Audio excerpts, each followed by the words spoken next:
How dare he? Paghintayin ako sa wala. Tama na. Ano akala niya? Uupo lang ako dito maghihintay sa kanya habang siya nagpapakasasa sa asawa niya? Tingnan natin kung anong gagawin niya pag sinabi ko kay Bettina ang totoo! Dad, paano mo nagawa to? Sumang-ayon ako sa gusto ni Josephine bilang pagtanaw ng utang na loob. Pero Dad, you assured me walang namamagitan sa'yo ni Tita Josephine. Na si Mommy lang ang mahal mo. Siya Then lang. why are you still having an affair with that woman? Hi, Bettina! Hi, Josephine! Wait lang! Arthur! Bettina, meron akong importanteng sasabihin sa'yo. Nagkaroon kami ng affair habang wala ka. Arthur! Lumabas ka dito, Arthur! Huwag ka naman mag-skandalo dito sa bahay ng mama! Bettina, huwag kang maniwala sa kanya. Totoo ba sinasabi ni Josephine? Yes, we had an affair. Bettina. Sana nga po, malinis na po yung pangalan niya. Para magkasama-sama na po ulit kami nila, Mami. Buhay pa lang ang mami niya. Wala nang papa ang babae niya. She and Kevin are so over. Paano mo nalaman, ate? Does it even matter, Kevin? Ang importante, tapos na ang kabaliwan mo sa babaeng yan. Sino may sabing tapos na? Bettina! Arthur, pabiyaan mo na siya! It's better that she knows about us. I'm sorry, okay? Arthur! Arthur, bumalik ka dito, Arthur! Kasalanan ako sa mami niyo. Pati sa inyo, mga anak. I had an affair with your tita Josephine. Pinagbalik mo si Mami? Akala ko faithful ka sa kanya. Tinanggap ko siya ng buong-buo sa pamamahay ko. Tapos sasaktan ka niya ng ganito? Ang sakit-sakit nga, Mama eh. Ma, ngayon na lang kami mabubuo. Ngayon na lang kami magkakasama-sama. Pero sisirain niya yun ulit ng ganyan-ganyan na lang. Oh my God, Jo. Muntik na yan, ah. Alam mo, kung gusto mo magpakamatay, huwag mo ako idamay dito.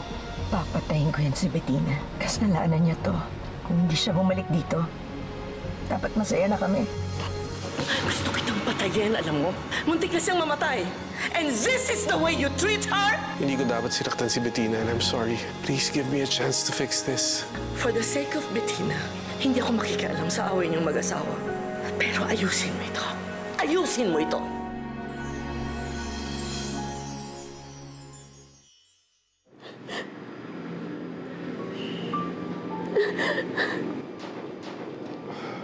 Bettina?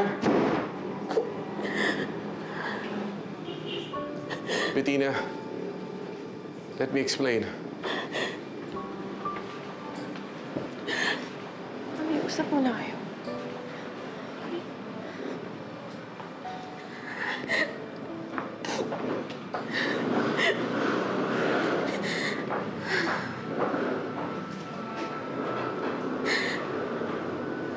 Bettina? Mahal mo ba siya? Bettina, ikaw lang ang mahal ko. Sinungaling! Bettina, yan ang totoo.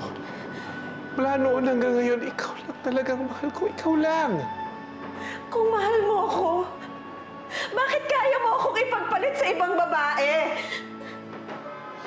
Hindi kita pinagpalit. Hindi ako naghanap ng ibang babae.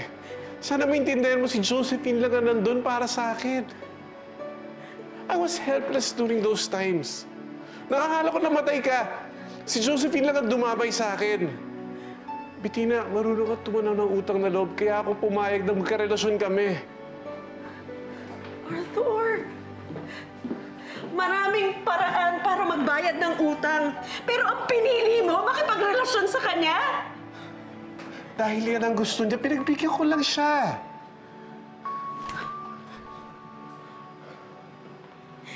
Hindi ka pa nakakapagbabangluksa. Granted, inisip mo na patay na ako. Arthur, ganun na lang. Ganun na lang kabilis, kaya mo akong palitan? Alam mo, yun yung pinakamasakit. Pinakamasakit kasi kaya mo akong palitan. Sa kaibigan ko pa. Bettina, kakausapin ko naman siya para tapusin na ang lahat sa amin. Wala ka, Bettina. Inunahan lang niya ako. Pero wala na yung Bettina. Tapos na kami. Wala na lahat yun. Hindi ako naniniwala sa'yo. Hanggang kailan mo ako lulukuhin? Please. Please, Bettina, maniwala ka. Nagsasabi ako ng totoo, mahal na mahal kita. Ikaw lang, Bettina. Wala nang iba, Bettina. Please, I'm sorry. Nasaktan ka ng Bettina, please! Bettina!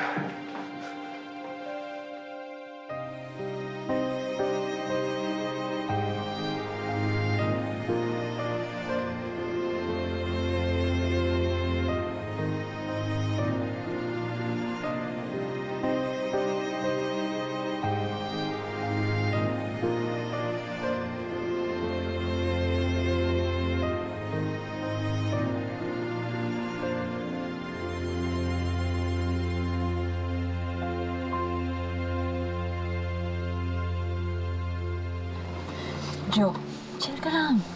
Tiwan mo nga ako. Anong gusto mong gawin, ha? Humalik ka doon? Tapos barilin si Bettina? O tapos, paano ka makakatakas? Nandun silang lahat. Pag ginawa mo yan, makukulong ka. So, lalo mo lang hindi makikita si Arthur. Ganun bang gusto mo? Ha?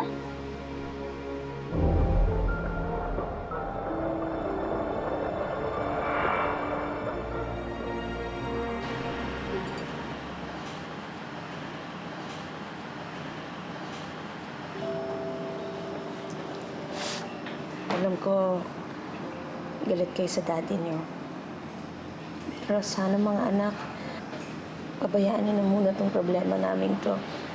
Sa aming dalawa lang. Ayoko kasi kayong madamay eh.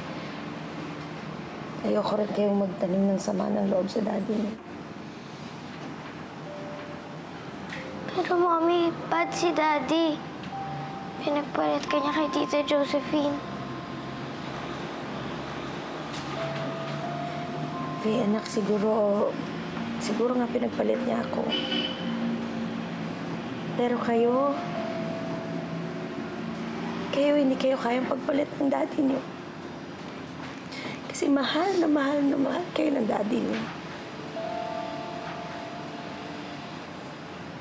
Mami, kung mahal kami ni Daddy, hindi niya kami sasaktan ng ganito.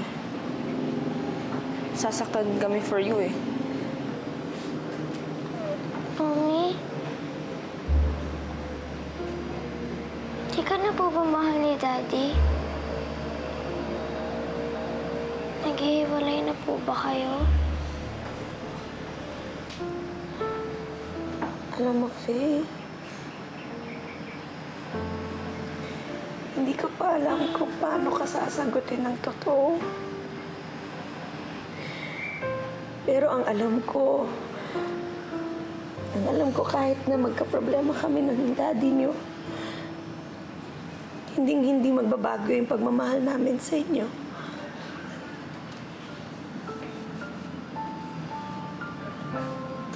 Mahal na mahal namin kayo na daddy.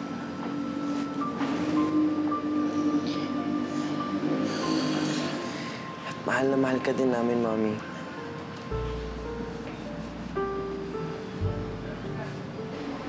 Oo, Mami. Nandito lang kami para sa'yo. Hindi namin ikaw iiwan.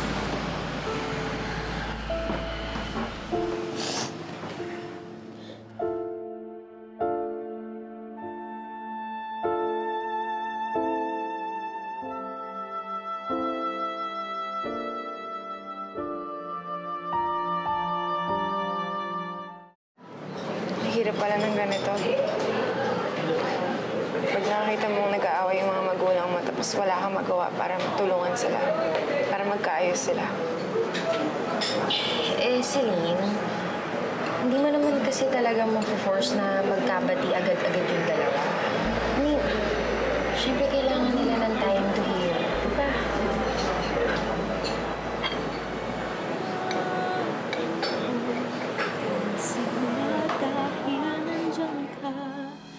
Akala ko tayo'y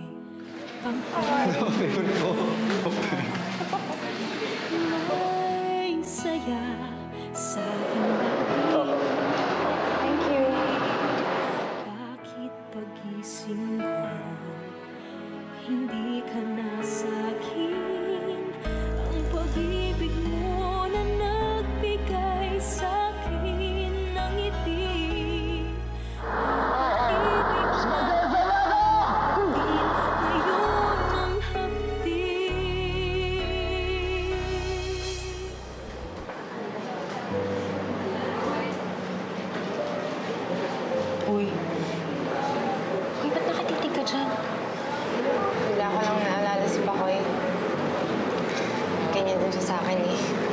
sinasabi ko eh. Siguro kung kami ngayon, pinapatawan niya pa rin ako. Masyado kasing pag-girl si Lynn. Ina-express lang naman niya yung love niya for you. Tapos ikaw, umaayaw-ayaw ka pa. Hindi naman kasi yun yung problema. Si Harry. Gusto ko lang malaman kung okay ang kalagayan niya at hindi maintindihan ni Paco yun. Okay, siguro ang pinakamaganda mong gawin is express mo yung love and care mo sa kanya. I think that's one of the best ways para malaman niya yun, di ba? Siyempre, after all ng ginawa niya sa'yo, ngayon ka pa magmamatigas ng ganyan.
Celine, paano kung di ka kausapin ni Paco eh? Paano kung hanggang ngayon galit pa rin siya sa'yo? Nakausapin ako nun. Sure naman ako na gusto niya makipag-ayos sa akin eh. Oh my gosh, Celine, parang huli ka na. Ko'y kay sigla dahil nandyan ka. Akala ko tayo'y panghabang buhay na.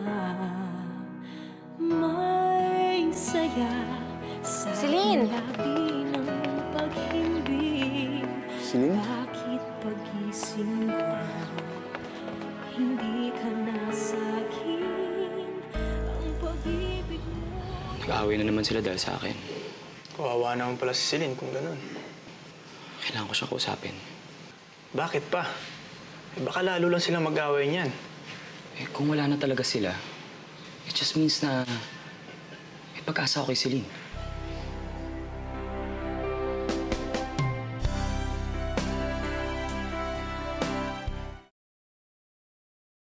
Kung di sana niloko ni Daddy si Mommy, hindi tayo sana magkakaganito ngayon. Ate, baka naman merong importanteng dahilan si Daddy. Kaya niya nagawa yun.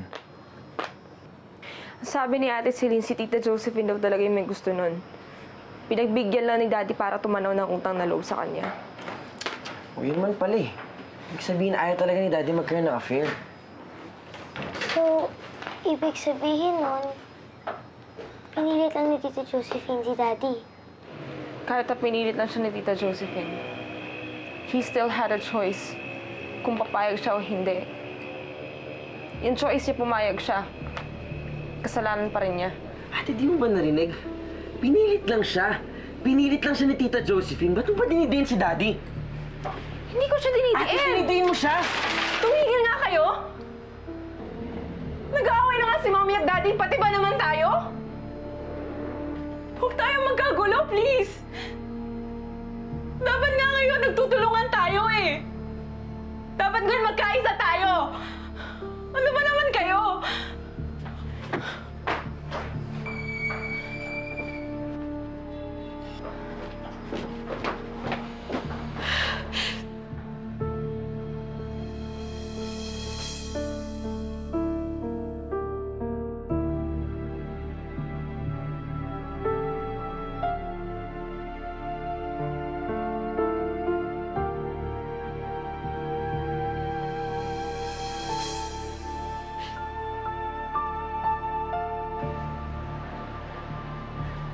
Ate.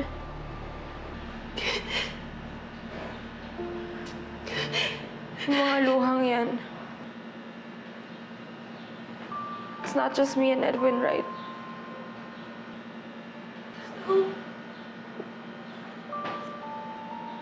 Pasensya na nga.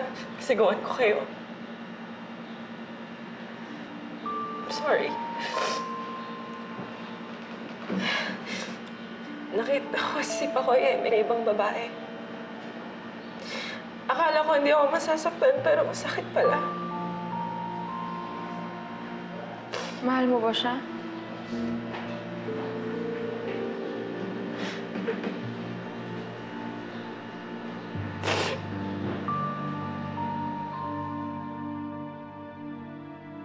Alam mo, Bertie, tama si Iago. Dapat, hindi ako nagpadala sa galit eh. Dapat hinabaan ko pa yung pasensya ko saka yung pagtsatsaga ko kay Darling. So, naniniwala ka na sa forever? Babalikan mo na ang jowa mo. Anong babalikan? Wala nang babalikan si Kevin. Ate, hayaan mo na lang akong magdesisyon sa sarili ko. Eh, di ba yun naman talaga yung ginawa ko? Oh, look where it got you. Di ba nasaktan ka lang? May napala ka ba, ha? Don't you dare talk to that girl, Kevin. Bigyan mo naman ng kahihiyan yung sarili mo. Ate, aanhin ko yung pride kung mawawala rin naman yung babaeng mahal ko.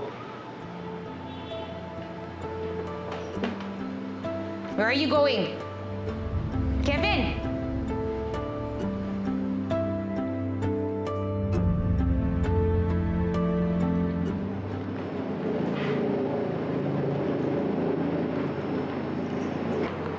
Bettina?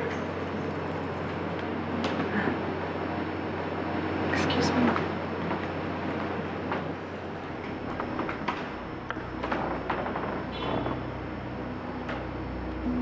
Pwede ba tayo mag-usap?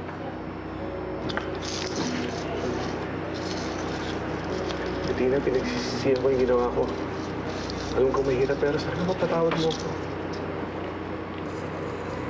Bettina, please. Talk to me. Sabihin mo sa akin kung anong nasa loob mo. Bettina, saktan mo na ako. Murahin mo ako. Sumpahan mo ako. Gawin mo na lahat. Huwag lang ganito.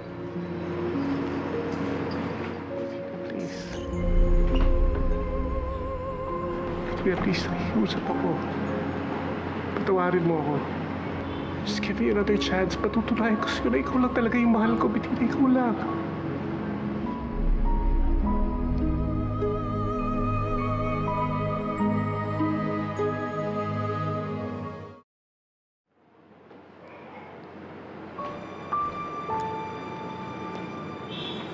Sorry, Arthur.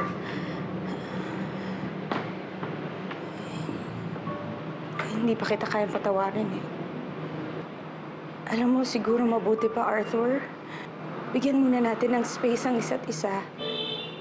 Pag-aralan mo rin muna kung ako pa ba talaga ang mahal mo.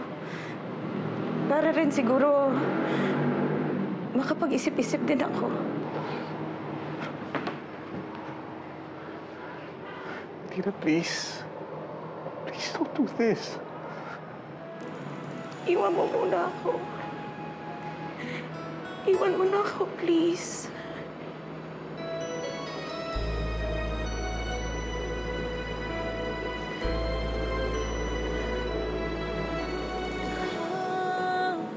Ko'y kasigla dahil nandyan ka. Akala ko dahil panghabang buhay na. May saya sa aking labi ng paghimbing. Bakit pagising ko? Sana. Sana maalala ko lahat ng pinagdaanan natin, Arthur. Sana maalala ko silang lahat para alam ko na ako lang ang mahal mo. Nasaan ka na? Hinahanap kita. Kung pwede lang ipilit na ako'y gusto mo pa. Nasaan ka na? Kailangan kita. Kung pwede lang ulitin dati nating damdamin.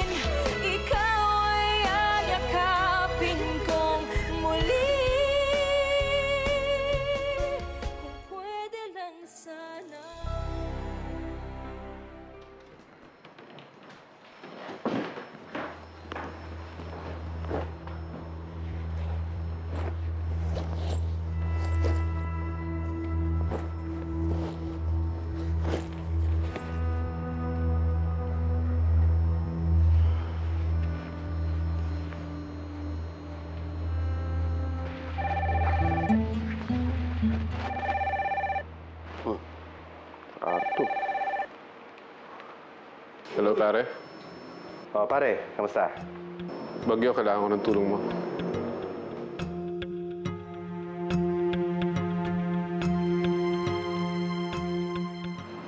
Okay lang naman nandiyan ang mami nyo.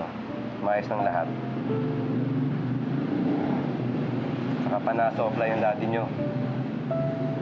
Salamat po sa pagdalaw niyo sa amin, Tito Bagyo, ha? Hindi lang naman to dalaw eh. Minsan maglalaro tayo ng basketball dito. Di ba, Dwayne?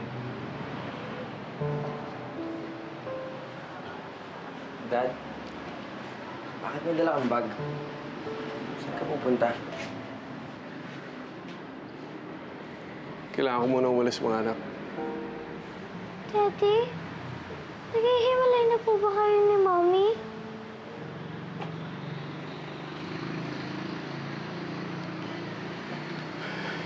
Hindi, anak. Walang hiwalay ang mangyayari. I'm just giving your mom some space to think. Pero Daddy, kung kailan ba magka-Christmas? Di ba nag-promise kayo sa akin na hindi na tayo maghihiwalay? Bakit pinibreak niyo na yung promise niyo?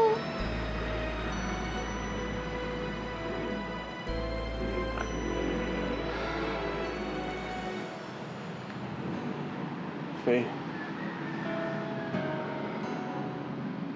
Edwin. Celine. Darling, I'm sorry. Nagkamali ako. I did something stupid, but that doesn't mean na nagbago ang pagmamahal ko sa mami niyo. At hindi rin ibig sabihin na magbabago ang pagmamahal ko sa inyo. Mahal na mahal ko kayo. Kailangan ko lang muna umalis. And I'm making a new promise. Babalik ako. Babalik ako kayo. At magsasama-sama na tayo ulit bilang isang buong pamilya. Magsasama-sama tayo ulit. Promise, Daddy? I promise.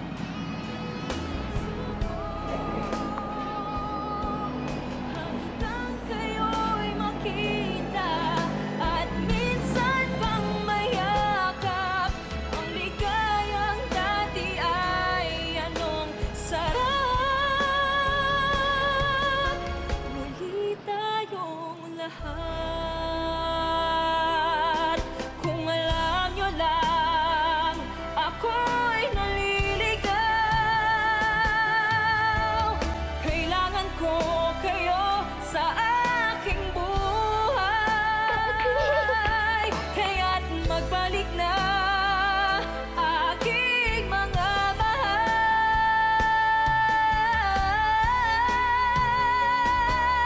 Nasaan na? Nasaan ang dating tayo? Saan nagpunta? Saan nagtago? Bakit ba naglaho? Hindi titigil, hindi susuko hanggang kayo'y makita at minsan pang mayakap. Ang ligayang dati ay anong sarap. Muli tayong lahat.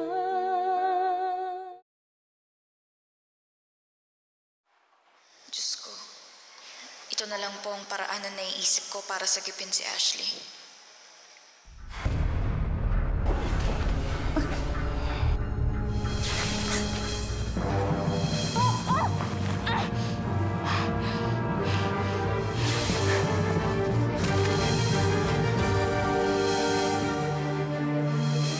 Huwag. Huwag.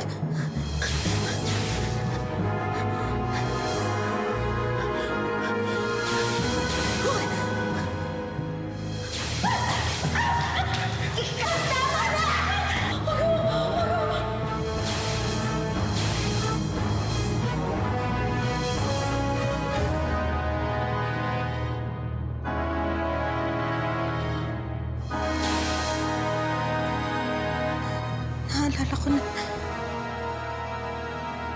gusto kong patayin ni Josephine.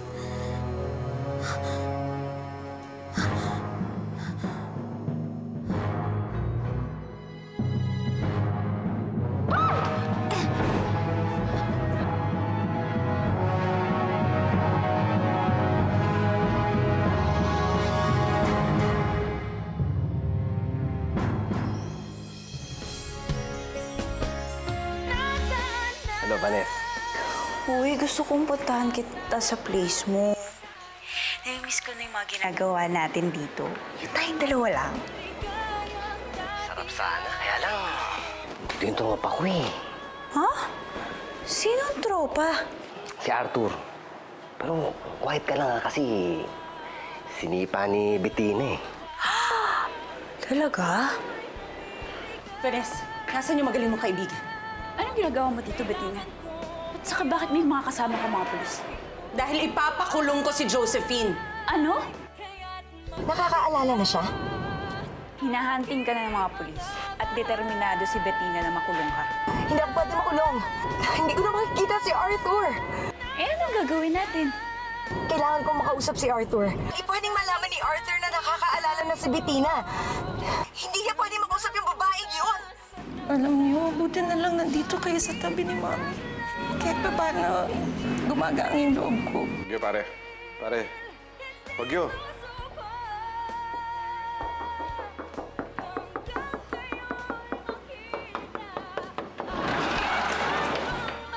Yes, me? Josephine.